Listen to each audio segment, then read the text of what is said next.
Welcome back to my channel. If you've ever looked at a motorcycle and thought, that looks like it was designed by Apple in the early 2000s, then you've probably seen the BMW F650 CS Scarver. Today, we are taking a Tacheles look at one of the most polarizing, quirky, and surprisingly brilliant bikes to ever roll out of Berlin. Now, I know what some of you old-school bikers are thinking. It's got a belt instead of a chain, a hole where the gas tank should be, and looks a bit like a designer toy. But don't let the funky aesthetics fool you.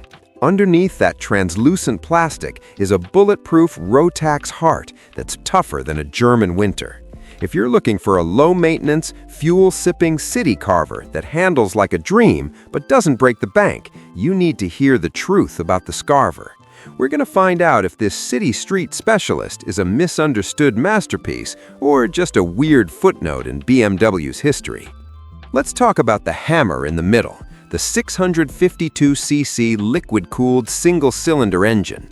This isn't just any motor, it's the legendary Rotax-built thumper that BMW refined with electronic fuel injection. You're looking at a healthy 50 horsepower and 62 Newton-meters of torque, which might not sound like much on paper, but in the city, it's an absolute riot. It's punchy, reliable, and incredibly thrifty on gas, often returning over 3.5 to 4 liters per 100 kilometers. But the real clue is the drivetrain. Instead of a greasy, high-maintenance chain, the CS uses a clean-toothed belt. No lubing, no mess on your trousers, and it lasts for ages. Pair that with the single-sided swing arm and a low-slung exhaust, and you've got a mechanical package that is as clever as it is unconventional. Now, look at the stowage situation. This is where the Scarver gets really extra.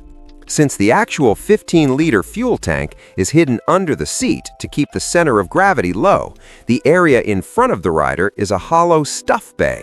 It's a genius move for commuters. You can drop in a specialized soft bag, a hard-shell compartment, or even a factory-option CD player with speakers. Yes, you heard me right, a 2002 motorcycle with a sound system. The exterior design, led by David Robb, features those iconic twin circular headlights and translucent grab handles that look like an old iMac. It's an interior that's all about ergonomics, too. With a low seat height of just 780 millimeters, it's a total beginner-friendly machine that even the tallest pros appreciate for its nimble 189-kilogram wet weight. Before we get into the cola, the used market prices, and the honest breakdown of the pros and cons, do me a massive favor. If you appreciate honest, Tacheles reviews for riders who value engineering and straight talk, hit that subscribe button right now. We are building a community of enthusiasts who appreciate the classics and the oddballs alike. Join the crew, hit the bell icon, and let's keep the spirit of two wheels alive. Go on, click it. It's the best free extra you'll get today.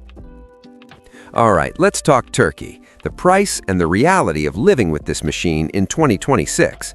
Because it was so different, the F650 CS didn't sell in massive numbers, which makes it a fantastic value today. In Germany and across Europe, you can pick up a clean, well-maintained Scarver for anywhere between 1,800 and 3,200 euros. On the pro side, it's incredibly easy to ride, the belt drive is a set-and-forget luxury, and the handling is sharp enough to embarrass much bigger bikes in the twisties. On the con side, the thumper vibrations can get a bit buzzy on the Autobahn at high speeds, and the induction roar from the airbox is surprisingly loud. And let's be honest, the styling is a love-it-or-hate-it affair that won't win any traditional beauty contests. So, is the BMW F650 CS Scarver a must-buy for the budget-conscious rider?